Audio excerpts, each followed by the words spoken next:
হবে।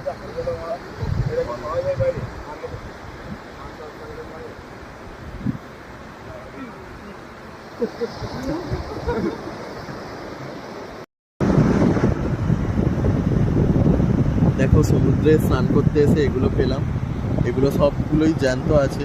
এর মধ্যে দেখো পা, প্রথমে ভেবেছিলাম এগুলো কাঁকড়া, কিন্তু কাঁকড়া নয়, এগুলো এর পাগুলো এইভাবে এরা চলতে সাহায্য করে। এই দেখো কিভাবে বেরোচ্ছে, দেখো বাইরে,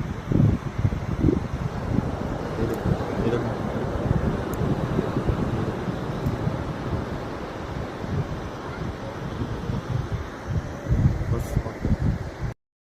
এগুলো সব জ্যান্ত আছে, তো ওরা ওদের মতন চলে যাবে, এক্ষুনি জল আসলেই ওরা চলে যাবে। এই দেখো এই দেখো।